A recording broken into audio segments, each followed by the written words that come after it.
আমিও বাইরে কাজ করি, তাই গল্প না বাস্তব বলছি। বাইরে থেকে টাকা কামানো কঠিন, কিন্তু তার থেকে বেশি কঠিন নিজের মানুষগুলোকে ছেড়ে থাকা। বাইরে থাকা মানুষের একটাই রুটিন, সকালে উঠে কাজে ছোট, সারাদিন কাজ করো, রাতে ক্লান্ত শরীর নিয়ে রুমে ফেরো। রাতে বিছানায় শরীরটা পড়ে আর মাথার ভিতর ঘুরতে থাকে বাড়ি, মা বাবা, নিজের মানুষগুলো। কিন্তু ঘুমাতেই হবে, কারণ কাল আবার কাজ আছে। হোটেলের কাজ হোক, কোম্পানির কাজ হোক, ফ্যাক্টরি, দোকান, ডেলিভারি, যেই কাজই হোক না কেন। বাইরে থাকা মানুষের গল্পটা প্রায় একই। মাঝে মাঝে ঠিকমতো খাওয়াটুকুও হয় না, শরীর খারাপ হলে পাশে কেউ থাকে না, নিজেই ওষুধ কিনতে হয়, নিজেই নিজের খেয়াল রাখতে হয়। এটাই বাইরের জীবন।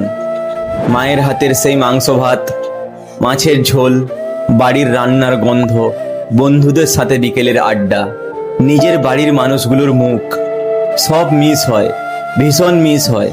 কিন্তু মিস করার সময় নেই, কারণ মাস শেষে বাড়িতে টাকা পাঠাতে হবে।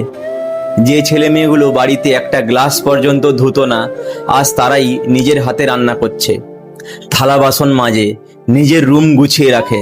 বাইরে এসে মানুষ অনেক কিছু শেখে, সেটা হয়তো বাড়িতে থাকলে কোনোদিন শেখা হতো না। অনেক সময় মালিকের কথা শুনতে হয়, কাজের চাপ সহ্য করতে হয়, অপমান গিলে কাজ করতে হয়। তবুও বাড়িতে ফোন করলে হাসি মুখে বলতে হয়, হ্যাঁ সব ঠিকঠাক চলছে, কারণ বাড়িতে মানুষগুলো চিন্তা করবে।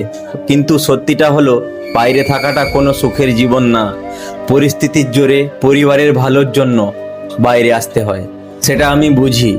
কিন্তু যারা শুধু শখের জন্য পড়াশোনা ছেড়ে বাইরে যাওয়ার স্বপ্ন দেখছো, একটু থামো, একবার ভালো করে ভাবো। সোশ্যাল মিডিয়ায় বাইরের জীবন যতটা চকচকে দেখায়, বাস্তবে ততটা সহজ না ভাই। আর যারা আজ নিজের বাড়ি ছেড়ে হাজার কিলোমিটার দূরে থেকে প্রতিদিন চুপচাপ লড়াই করে যাচ্ছ, তোমাদের প্রতি সত্যিকারের সম্মান। কারণ এই লড়াইটা, এই ব্যথাটা, এই একাকিত্বটা শুধু বাইরে থাকা মানুষগুলোই বুঝবে। আমিও বাইরে কাজ করি, তাই গল্প না বাস্তব বলছি। এই কথাগুলো যদি তোমার মনেও লাগে, তাহলে কমেন্টে লিখো তুমি কোন রাজ্যে আছো।